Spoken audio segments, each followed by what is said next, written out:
लोकसभेच्या निवडणुकीमध्ये ज्यावेळी एक फेक नरेटिव्ह तयार करण्यामध्ये महाविकास आघाडीला यश आलं महाराष्ट्रामध्ये, आणि ते यश आल्यानंतर महाविकास आघाडीला एक ओव्हर कॉन्फिडन्स देखील की आपण अशा प्रकारचा फेक नरेटिव्ह लोकांमध्ये रुजवून सत्तेवर येऊ शकतो.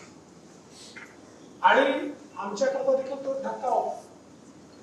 आम्ही लोकसभेच्या निवडणुकीमध्ये किमान महाराष्ट्रामध्ये तरी माझ्या सहित सगळे ओव्हर कॉन्फिडन्स होते. आम्हाला असं वाटत होतं की आपण जिंकतोच आहे. त्यामुळे हे जे सांगतायत संविधान बदलणार हे होणार, त्याचा काही लोकांना असं होणार नाही. किंवा जे काही वोट जिहाद त्यांनी सुरू केला होता त्याचा काही फार असं होणार नाही. पण दुर्दैवाने ज्यावेळेस त्याचा असर झालेला बघितला आणि त्याच्यानंतर महाराष्ट्राच्या निवडणुका जवळ होती आणि त्यावेळी विचार परिवाराला देखील आम्ही विनंती केली की राजकारणामध्ये तुम्ही काम करत नाही किंवा राजकारण हा काही त्याचा प्रांतही नाही, पण आत्ताची परिस्थिती अशी आहे की अराजकतावादी ताकदी ज्या आहेत, ज्या शक्ती आहेत, या शक्तींच्या विरुद्ध राष्ट्रीय विचारांच्या शक्तीने उतरण्याची गरज आहे.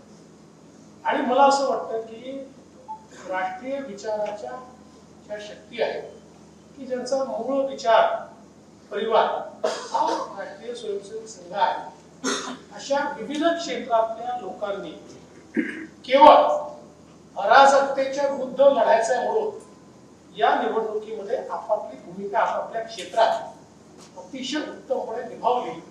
आणि त्यामुळे जो फेक नरेटिव्हचा बागुबुवा किंवा काय म्हणतात त्याला एक मोठा फुगा हा तयार झाला होता, त्याला एका मिनिटात टाचणी लागली आणि लोकसभेपेक्षा विधानसभेचे निकाल पूर्णपणे वेगळे लागले. किंवा विधानसभेत महाविकास आघाडी निवडून निघाली.